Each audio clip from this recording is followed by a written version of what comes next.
है? बात उठाइए। सब नौजवान है, सब नौजवान है। आपके तो सफेद बाल हो रहे हैं। फिर भी जवान है। अच्छा, किन को रोजगार मिला है सरकार से पिछले 5 सालों में? किसी को नहीं, 0%। मेरी बहने, किन को सिलेंडर मिला? चुप रहो, सुनो। मिला सिलेंडर? उसको अगर भरना पड़ता है तो भर पाती हूँ? नहीं भर पाती। कितने का मिल रहा है अब सिलेंडर, नया सिलेंडर? 1000 रुपए का। और महंगाई कितनी बढ़ी है कि कम हुई है? खाद मिल रही है? खाद और फसल का दाम?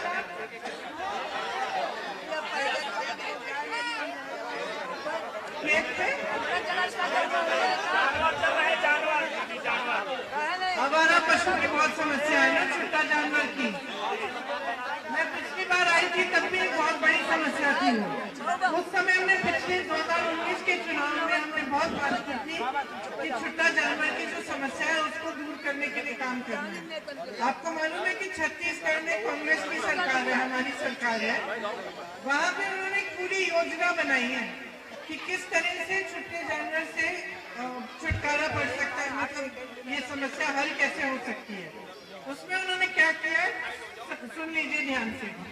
उन्होंने क्या किया है कि जो ये छोटे जानवर है, अगर इसको आप घर में पाल लो तो उसके गोबर को सरकार 2 रुपए किलो में खरीद रही है। अब आप हंसोगे कि गोबर क्यों खरीद रहे, लेकिन गोबर खरीद के स्वयं सेवा समूह की महिलाएं हैं। तो आपने वर्मी कंपोस्टिंग किया होगा। हाँ, तो क्या करते हैं छत्तीसगढ़ में जो कांग्रेस की सरकार है वो कहती है कि अगर आप आवारा पशु को घर में रखोगे या उनको संभालोगे, उनकी देखभाल करोगे, तो हम 2 रुपए किलो गोबर आपसे खरीदेंगे। खरीद के वो स्वयं सेवा समूह की जो महिलाएं हैं उनको देते हैं और वो महिलाएं फिर उसकी वर्मी कंपोस्टिंग करती हैं, गोबर गैस बनवाती हैं उनसे। तो वो गोबर काम भी आ जाता है सरकार के, जनता के काम भी आ जाता है। और इससे क्या होता है कि लोग फिर घबराते नहीं है। अगर आवारा पशु है अपने पास रखने में कोई समस्या नहीं है, क्योंकि वो उनको कुछ मिल रहा है, गोबर बेच के उनको पैसा मिल जाता है, उससे ही देखभाल हो जाती है। तो एक समस्या काफी हद तक दूर हुई है। और गौशालाएं भी, जो पूरी योजना है गौशालाओं की और सब कुछ, जिससे ये समस्या तकरीबन छत्तीसगढ़ में हल हो चुकी है। अब आपसे मैंने पूछा महंगाई कितनी है, गैस सिलेंडर कितने का है, रोजगार कितने मिले, क्यों पूछा? क्योंकि इन चीजों से पता चलता है कि सरकार अपना काम कर रही है कि नहीं कर रही है। क्योंकि सरकार का काम होता क्या है? सरकार का काम होता है आपका विकास करना, आपकी यहाँ सड़कें बनाना, पानी दिलवाना, अपने बच्चों के लिए शिक्षा के संस्थान बनाना, पाठशालाएं चलनी चाहिए, सेहत की सुविधाएं होनी चाहिए, नौजवान इतने हैं इनके लिए रोजगार के मौके मिलने चाहिए। ये होता है सरकार का काम। लेकिन हम देख रहे हैं यहाँ उत्तर प्रदेश में, अब मैं 3 सालों से, पहले तो सिर्फ आपके यहाँ काम करती थी रायबरेली अमेठी में, अब 3 सालों से पूरे प्रदेश में घूमी हूँ और हर जिले में तकरीबन में गई हूँ। हर जिले में समस्या ही समस्या दिखती है और यही दिख रहा है कि जो सरकार को काम करना चाहिए था वो नहीं कर रहे हैं। 1-2 चीजें कर रहे हैं, जैसे आपको राशन मिल जाता है जिसको मिलता है, या फिर कहते हैं कि खाते खोले हैं और उसमें पैसा डालेंगे थोड़ा बहुत, चुनाव आने लगता है तो पैसा डलने भी शुरू हो जाता है। ठीक है, लेकिन ये सरकार का काम नहीं होता। राशन देना ठीक है, अच्छा है, कोई बुराई नहीं है इसमें, लेकिन जनता को सिर्फ इस राशन पे निर्भर नहीं करना चाहिए। ये परिस्थितियां नहीं आनी चाहिए कि आप इस राशन के बोरे का इंतजार कर रहे हो या आप इंतजार कर रहे हो कि सरकार हमें 2-3 महीने बाद थोड़े बहुत पैसे भेज देगी, उसी से हमारा गुजारा हो जाए। ये सरकार का काम नहीं होता। सरकार का काम होता है आपको अपने पैरों पे खड़ा करना। जैसे आप पढ़ाते हैं अपने बच्चों को, ठीक है, आप उनको पढ़ाते हैं, लिखाते हैं, मेहनत करते हैं, सब कमाती हैं, मेहनत करके उनको बड़ा करते हैं। क्या चाहते हैं आप उनसे? आप चाहते हैं कि उनका भविष्य बने, मजबूत हो, वो अपने पैरों पे खड़े हों, वो आपके लिए कमाएं, है ना, वो सबकी देखभाल करें, यही चाहते हैं सारे माँ बाप। इसी तरह से सरकार का काम है कि वो आप सबको अपने पैरों पे खड़ा करे। अगर आपका बच्चा बड़ा हो गया, उसको रोजगार नहीं मिला, ठीक है, और आपको हमेशा उसकी देखभाल करनी पड़े, चाहे वो 40 साल का हो जाए, 50 साल का हो जाए, रोजगार नहीं है, तो कुछ गड़बड़ है ना। इसी तरह से सरकार जब कहती है कि हम आपको राशन दे देंगे, हम आपको कुछ पैसे पकड़ा देंगे, ठीक है, वो उसका अधूरा काम होता है। सरकार का असली काम होता है कि आप सबको एकदम मजबूत बनाकर, सशक्त बनाकर, शिक्षित बनाकर आपके भविष्य को उज्जवल करना, ठीक है। अब जैसे मेरी सारी बहनें बैठी हैं यहाँ, आप अपनी बेटियों को के लिए क्या चाहते हैं? आप नहीं चाहते कि आपकी तरह संघर्ष करें, है ना। आप चाहते हैं कि ठीक है, मैंने संघर्ष किया, मैं अपनी बेटी को पढ़ाऊंगी लिखाऊंगी, मेरी बेटी खुद अपने पैरों पे खड़ी होगी, उसकी शादी होगी, वो नौकरी करेगी, वो खुद कमाएगी, यही चाहते हैं ना। इसी तरह से आप अपने बेटों के लिए चाहते हैं कि रोजगार मिले उन्हें। अब परिस्थिति क्या है? सरकार क्या कर रही है? सरकार कर रही है कि जो असली काम है वो नहीं करती, आपको सशक्त करने का काम। जब चुनाव आता है तो आपके सामने आके धर्म की बातें शुरू, जाति की बातें शुरू। क्यों? क्योंकि आपके जज्बात उभरेंगे, ठीक है। आपको या तो असुरक्षित महसूस कराएंगे कि हो हम असुरक्षित हैं, सरकार चाहिए, यही सरकार चाहिए क्योंकि हमें सुरक्षा देगी, ठीक है। या बोल देंगे कि तुम इस धर्म के हो, तुम उस धर्म के हो, तुम एक दूसरे से बचना या वो दूसरे से लड़ना, ये बातें कर रही है। और जो असली बात है वो नहीं हो रही है। बड़े बड़े विज्ञापन लग रहे हैं, हजारों करोड़ पैसे विज्ञापनों में जा रहे हैं। आपको मालूम है? ये जो बड़े बड़े विज्ञापन आप देखते हैं ना सड़क पे, मोदी जी, योगी जी के, कितने हजार करोड़ रुपए के हैं ये। अगर वही पैसे आपको सशक्त करने के लिए डाल देते, आपकी सेहत के लिए, आपकी शिक्षा के लिए, तो कितनी तरक्की हो जाती है। जैसे कोरोना आया, आपकी सेहत की सुविधाएं नहीं थी, कितने लोगों की मृत्यु हुई, ऑक्सीजन नहीं था। मुझे याद है उस समय मेरी माताजी ने कहा था कि देखो रायबरेली में ऑक्सीजन भिजवाओ कहीं से, तो हमने छत्तीसगढ़ की सरकार से बात की थी, वो ऑक्सीजन भेज रहे थे यहाँ मना कर दिया गया।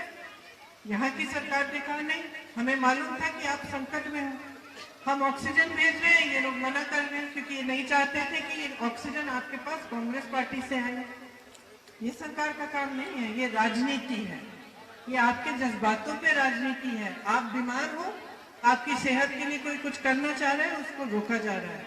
अंत में बड़ी मुश्किल से डीएम साहब से बात करके हमने ऑक्सीजन के सिलेंडर भिजवाए, और जो पूरी टंकी भिजवा रहे थे वो यहाँ से हमने लखनऊ भेज दी, क्योंकि यहाँ स्वीकार नहीं हो रही थी। फिर लखनऊ में भी स्वीकार नहीं कर रहे थे, बड़ी मुश्किल से हमने वो जनता तक पहुंचाया ऑक्सीजन। तो मोटी मोटी बात यह है कि सरकार को आपके लिए काम करना चाहिए, आपको सशक्त बनाने के लिए। तो इसका मतलब ये नहीं है कि आपको एक गैस सिलेंडर दे दिया, बाद में आप उस गैस सिलेंडर को भर नहीं पा रही हैं, नया सिलेंडर खरीद भी नहीं पा रही हैं। इसका मतलब है कि आपकी सेहत, आपकी शिक्षा, आपकी सुरक्षा, आपके लिए रोजगार के लिए क्या कर रही है सरकार। तो जब मैं यहाँ आई हूँ आपके सामने कांग्रेस पार्टी की तरफ से, मैं कहना चाहती हूँ हम क्या क्या करना चाहते हैं। जैसे जितने भी नौजवान हैं जो बेरोजगार हैं, मैं इतने सारे बच्चों से मिलती हूँ, ये बात नहीं है कि शिक्षित नहीं है, क्वालिफाइड बच्चे हैं, शिक्षा की है, माँ बाप ने पढ़ाया है, परीक्षाएं भी की हैं रोजगार के लिए। कई ऐसे बच्चे हैं जिन्होंने 3-4 परीक्षा कर दी, क्योंकि परीक्षा की जो प्रक्रिया है वो एकदम खराब कर दी है सरकार ने। परीक्षा करते हैं, रद्द हो जाती है, फीस भरते हैं, ट्यूशन करते हैं, पढ़ाई करते हैं, मेहनत करते हैं, पता चला कि एग्जाम देने के बाद एग्जाम ही रद्द हो गया, या पेपर लीक हो गया, या फिर रोजगार मिल ही नहीं रहा है, नाम आ गया है सूची में, नियुक्ति नहीं हो रही है, सालों साल इंतजार हो रहा है। 12 लाख ऐसे सरकारी पद हैं जो 5 सालों से खाली पड़े हैं। सरकार को सिर्फ इतना करना था कि जिन बच्चों ने इम्तिहान दिया या जो बच्चे पास हुए उनका नाम लेके उन पदों को भर दे, इतना काम नहीं किया। प्रियंका गांधी इतना काम नहीं किया। 12 लाख सरकारी पद खाली पड़े हैं, और वही लोग आके आपके सामने कहते हैं कि हम अगले इस चुनाव के बाद हम रोजगार देंगे। अरे भैया 5 सालों में क्यों नहीं दिया? 5 साल तो थे तुम्हारे पास ना, अब क्यों दे रहे हो?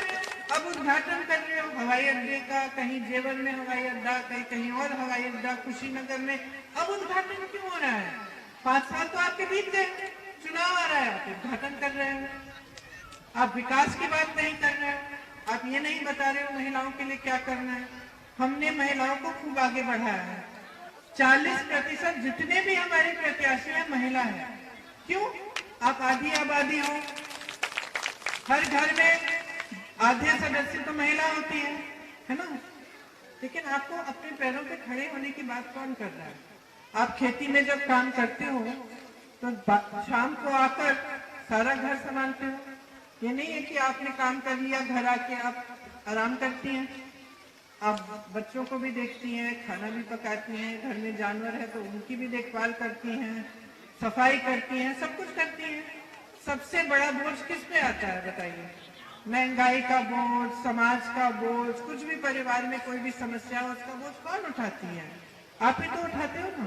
लेकिन आपकी बात कोई नहीं कर रहा था। आप ये लोग सोचते थे एक गैस सिलेंडर दे दिया यही काफी है, महिला खुश हो जाएगी, हमको वोट मिल जाएगा, बात खत्म। लेकिन ऐसी नहीं होती है। जो सरकार की अगर सच्ची सरकार हो ना तो ऐसी बातें नहीं होती हैं। हम क्या कह रहे हैं? हम कह रहे हैं 40% महिलाएं टिकट लो, खड़े हो जाओ, चुनाव लड़ो। सबसे पहले तो ये कह रहे हैं विधायक बनो। तुम विधायक बनोगी तो तुम्हारी जैसी जितनी भी महिलाएं हैं उनको तुम आगे बढ़ाने का काम करोगी सबसे पहले। दूसरा हम कह रहे हैं कि महिलाओं की सेहत के लिए महिला अगर पीएचसी में जाती है, हॉस्पिटल में जाती है, ब्लॉक के अस्पताल में, आपको क्या मिलता है? कभी एक महिला डॉक्टर मिलती है? नहीं मिलती। कभी महिला नर्स नहीं मिलती। कभी अपनी जो निजी जो महिलाओं की समस्या है उनकी बात करनी हो या आपकी सेहत की बात करनी हो तो आपको कोई नहीं मिलता जो महिला है। हम कह रहे हैं कि हर ऐसे सेंटर में, ब्लॉक के जो अस्पताल है उसमें महिलाओं के लिए कमरा होना चाहिए, उसमें महिला डॉक्टर मिलनी चाहिए, डॉक्टर नर्स होनी चाहिए, ताकि आप अपनी समस्याओं को हल कर पाए। फिर हम कह रहे हैं कि हर जिले में खास महिलाओं के लिए एक पाठशाला होना चाहिए जो केंद्रीय विद्यालय की तरह है, जो महिलाओं की शिक्षा भी करे और उनको हुनर मिले कि उनको फिर बाद में जॉब मिले। तो ये भी बात कर रहे हैं शिक्षा के बारे में। सुरक्षा की बात करिए, हम कह रहे हैं कि 25% जो भर्तियां होंगी पुलिस में वो महिलाएं होंगी, ताकि जब आप पर कोई अत्याचार हो या आपका कोई सुरक्षा से जुड़ा हुआ जुड़ी हुई कोई समस्या हो तो आप पुलिस स्टेशन जाए, आपको महिला मिले, वो मदद करे आपकी। बहुत बार मैंने देखा है, मैं उत्तर प्रदेश के कोने कोने में गई हूँ जहाँ पर महिलाओं पर बहुत बुरा अत्याचार हुआ। अब जहाँ जहाँ हुआ, जिसने अत्याचार की उसको मदद कर रही है सरकार, प्रशासन, पुलिस, उसे बचा रही है, लेकिन महिला को नहीं बचा रही है। एफआईआर नहीं दर्ज कर रहे, महिला को उल्टी सीधी चीजें कह रहे हैं कि उसकी गलती थी, उसने ऐसे किया वैसे किया, लेकिन जिसने अत्याचार किया उसको कुछ नहीं कर रहे। तो हम एक कानून लाना चाहते हैं कि अगर आप पर अत्याचार हुआ और 15 दिन के अंदर अंदर एफआईआर नहीं हुआ तो वो जो अधिकारी है उसका सस्पेंशन होगा, उसको एफआईआर करना होगा।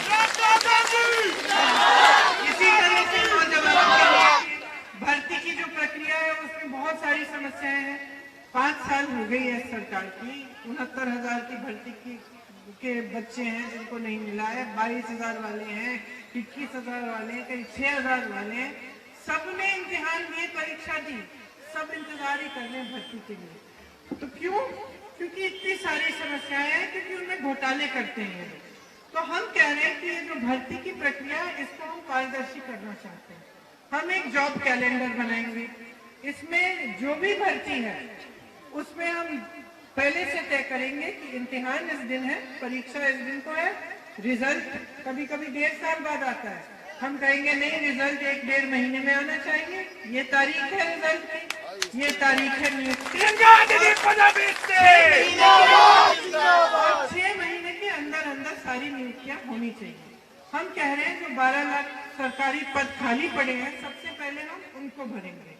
फिर हम कह रहे हैं कि आप जैसे नौजवान हो, आप दोनों खड़े हो, कल को आप अपना बिजनेस शुरू करना चाहो, खास तौर से जो अति पिछड़े वर्ग के, जो दलित नौजवान, आप मान लो आप अपना बिजनेस शुरू करना चाहते हो, आप सोचते हो कि चलो छोटी सी दुकान खोल लूँ, थोड़ा अपना बिजनेस कर लूँ, आपके पास साधन नहीं है, पैसे नहीं है। हम कह रहे हैं हम आपको 5 लाख रुपए देंगे, सरकार देगी 1% ब्याज पे, मात्र 1% ब्याज पे। इससे क्या होगा, आप अपने पैरों पे खड़े हो सकेंगे। इस तरह के जो रोजगार बनाने के लिए जो सोच है, जैसे उत्तर प्रदेश में कई जगह हैं, जैसे मुरादाबाद में पीतल बनता है, ठीक है, कानपुर में लेदर बनता था, कई ऐसी जगह हैं जहाँ पे हुनर है। तो जहाँ जहाँ हुनर है वहाँ हम और सुविधाएं देके, खास तौर से नौजवानों को आगे बढ़ाने के लिए कि वो अपने अपने छोटे छोटे बिजनेस बनाए और मजबूत हो। ठीक है, तो हमने पूरी योजना बनाई है, पूरा खाका तैयार किया है, महिलाओं के लिए क्या है, नौजवानों के लिए क्या है, बुजुर्गों के लिए क्या है, जैसे जो पेंशन है, जो मानदेय है आशा बहुओं का और आंगनवाड़ी में बहनों का, वो मानदेय हम 10,000 तक बढ़ाना चाहते हैं, ताकि वो मानदेय आपको मिले, फिर उसके आगे अगर आपको किसी की देखभाल करने के लिए अलग से पैसे मिले। तो ये सब चीजें हमने तैयार करके पूरी योजना बनाई है, क्योंकि हम चाहते हैं कि उत्तर प्रदेश में राजनीति बदले। जो आज राजनीति चल रही है ना, जो धर्म के आधार पर, जाति के आधार पर आपको उकसाती है, इससे सिर्फ और सिर्फ नेताओं का फायदा होता है, राजनीतिक दलों का फायदा होता है, और किसी का फायदा नहीं होता, आपका फायदा नहीं होता। आपको आगे बढ़ाने की जब बात होती है, आपके विकास की जब बात होती है, जब नेता कहता है हाँ हम चाहते हैं कि तुम पैरों पे खड़ा करो हो जाओ, हम चाहते हैं कि महंगाई घटे, हम ऐसा करेंगे, तभी आपका विकास होगा। आपका विकास कभी दूसरी बातों से नहीं होगा कि आप कहीं किसी से लड़ा लिया, धर्म की बात हो गई, जाति की बात हो गई, इससे आपका विकास नहीं होगा। विकास तब होगा जब आप नेता से जवाब मांगेंगे। अब देखिए यहाँ आपके विधानसभा में क्या हुआ, पिछली बार आपने कांग्रेस को वोट दिया, इसके लिए हम बहुत आभारी हैं। हमारे प्रत्याशी कौन थे? राकेश सिंह जी थे। अब राकेश सिंह जी जो हैं, उनको जब वो सत्ता में आ गए तो उन्होंने सोचा कुछ भी कर सकते हैं, जहां जहां जमीनें देखते हैं वो और उनके परिवार वहां कब्जा करने की कोशिश करते हैं। कांग्रेस पार्टी के विधायक थे, कांग्रेस पार्टी से बगावत करने लग गए, ठीक है, तो उनके असूल नहीं थे। उन्होंने सोचा कि जनता तो पूछेगी नहीं, मैं कुछ भी करना चाहता हूँ कर लूंगा, किया। अब तो खैर पार्टी छोड़ गए और दूसरी पार्टी से खड़े हैं, लेकिन आपके लिए विकास का काम तो नहीं किया ना, क्योंकि जब एक नेता सत्ता में आ जाता है, बहुत बार ये होता है कि वो भूल जाता है कि किसने सत्ता दी, वो भूल जाता है कि मैं किस पार्टी से आया, कि जनता ने मुझे क्यों वोट दिया, कि जनता ने मुझे बिठाया यहाँ, भूल जाता है। तो जब भूल जाते हैं नेता और जब वो सोचते हैं कि चुनाव आएगा तो क्या हुआ, हम तो धर्म की बात कर लेंगे, हम जाति की बात कर लेंगे, उसी आधार पे हमें वोट मिल जाएगा, तो काम क्यों करेगा? काम नहीं करेगा ना।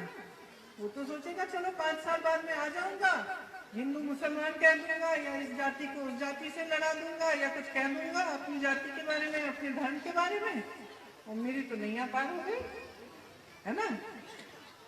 तो काम कैसे कराना है नेताओं को? काम ऐसे कराना है कि ये जो वोट है ना, जो आपको मिला है, संविधान ने दिया है, ये कोई आपसे छीन नहीं सकता, एक बहुत बड़ा हथियार है, इसको एकदम समझदारी से डालना पड़ेगा, एकदम समझदारी से, विवेक से सोचना पड़ेगा कि ये जो नेता हैं ये हमारे लिए काम करते हैं कि नहीं करते। अगर नहीं करते हैं तो इनको हम फिर नहीं जिताएंगे, सीधी सी बात है।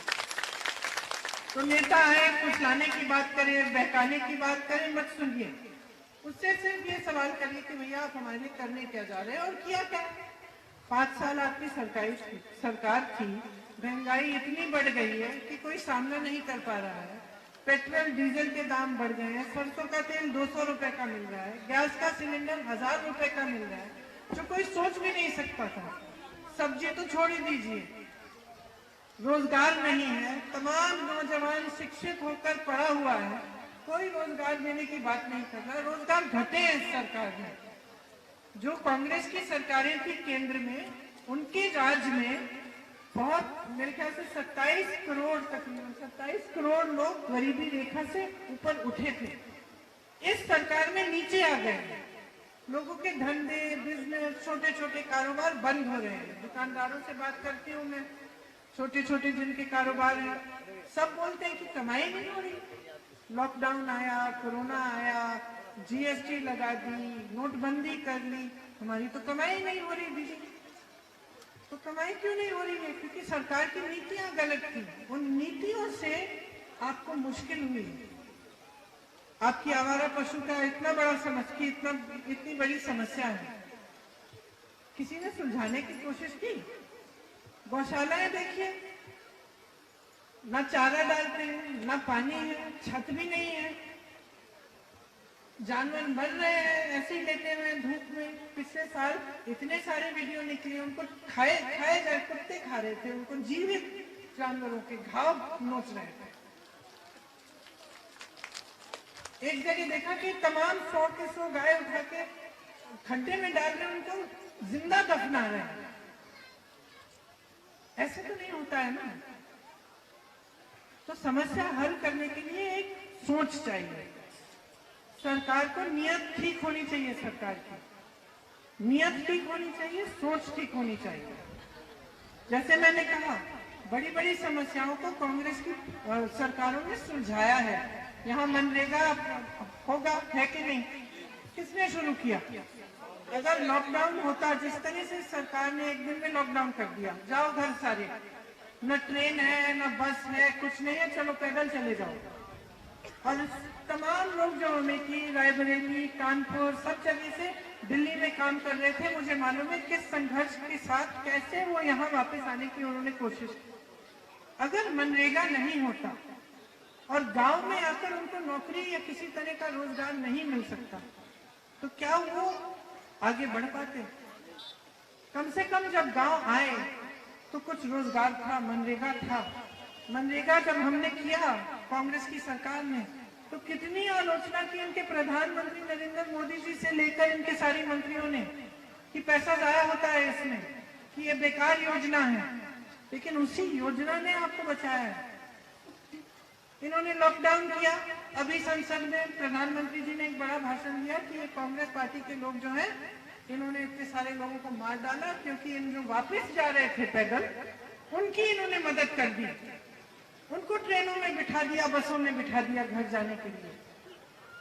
इल्जाम लगाया कि कांग्रेस पार्टी ने गलत किया। उन्होंने ये शब्द बोले कि कांग्रेस पार्टी ने इन लोगों की मदद करके पाप किया। आप बताइए, क्या वो पाप है कि जो पैदल चल रहा है, जिसके पास पानी नहीं है, खाना नहीं है, अपने बच्चों को कंधों पे लादकर पैदल चल रहा है गांव तक 600-600 किलोमीटर? आपको याद है, जो टीवी देखता है, एक लड़की ने साइकिल पे अपने बाप को बिठा के 600 किलोमीटर दिल्ली से बिहार गई। यहाँ यूपी आने के लिए कुछ लोग अपने बूढ़े माँ बाप को ऐसे कंधों पे लेकर चल रहे थे। क्या हम मदद नहीं करते उनके? मुझे रायबरेली के 25 लोगों ने, एक बार मैंने देखा किसी सोशल मीडिया पे, फेसबुक पे, कि ये लोग सूरत में फंसे हुए हैं। नंबर देखा, मैंने फोन किया। जब मेरी आवाज सुनी उस लड़के ने, वो रोने लग गया। उसने कहा, दीदी हमें वापस जाना है, हमें किसी न किसी तरह घर पहुंचा दो, हमारे पास पीने का नहीं है, खाने का नहीं है, और मात्र 1 दिन का खाना बचा है, कल के बाद हमारे पास खाना भी नहीं होगा। घबराए हुए थे एकदम। 23 बच्चे थे, नौकरी करते थे सूरत में। क्या हम उनको ऐसे लवारिस छोड़ देते कि तुम्हारा कोई नहीं है भाई, तुम्हारे पास? सोनिया गांधी, प्रियंका गांधी, सोनिया गांधी, प्रियंका गांधी कैसे कर सकते थे? कैसे कर सकते थे? वो पाप होता, उनकी मदद करना पाप नहीं था। तो नियत जो होती है ना सरकार की, सबसे महत्वपूर्ण चीज होती है। घर में कोई शादी वादी होती है तो सबसे पहले लड़के की नियत देखते हैं ना। नियत ठीक नहीं है तो कभी लड़की की शादी नहीं कराएंगे उससे। उसी तरह से सरकार की नियत समझ लो।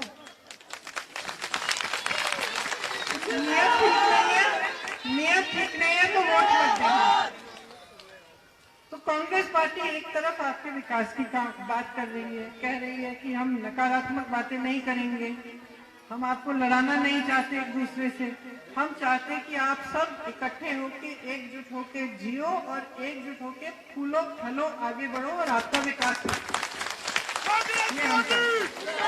प्रियंका गांधी आपने तो ये जो हमारे विधायक थे राकेश सिंह जी, इन्होंने तो हमारे साथ भी वकालत कर ली, आपके साथ भी विश्वासघात कर लिया, आपके लिए काम नहीं किया। तमाम जमीन के कब्जे के जो मामले हैं उनके परिवार के हैं। तो आप पंजाबी सिंह जी खड़े हैं यहाँ मेरे साथ, ये है हमारे प्रत्याशी, इन्होंने आपके लिए कह ही रहे थे कि सड़कें बनवाई है, काम किया है।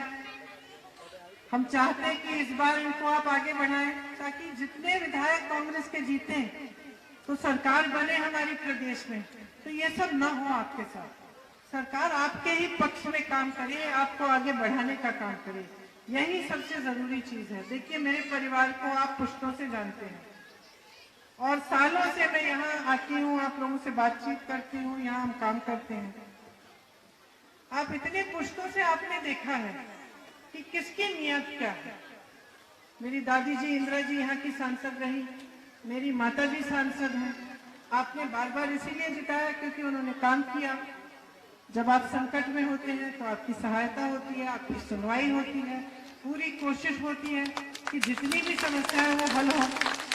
लेकिन बगैर सरकार के, अगर हमारी सरकार केंद्र में भी नहीं है, प्रदेश में भी नहीं है, तो समस्याओं को सुलझाना इतना मुश्किल हो जाता है ना, क्योंकि सरकार का एक दम होता है। सरकार जब सुलझाना चाहे समस्याओं को तो उसका दम पूरा इस्तेमाल किया जा सकता है। तो इसीलिए बहुत जरूरी है कि आप कांग्रेस के विधायक को जिताएं, कांग्रेस के प्रत्याशी को जिताकर विधायक बनाएं, ताकि आपकी समस्याएं हल होना शुरू हो और आपके बच्चों का, आपका भविष्य बहुत मजबूत बने। तो यही बातें हाथ करनी उठा थी के सबका आपसे। बोलियो, हाथ उठा के। आपने बहुत इंतजार किया और बहुत ध्यान से मेरी बातें सुनी। पंजाबी सिंह जी को खूब भारी बहुमत से जिताना, और जिन्होंने आपके लिए काम नहीं किया, जो आपके विधायक राकेश सिंह जी, उनको सबक सिखाइए, उनको अपने वोट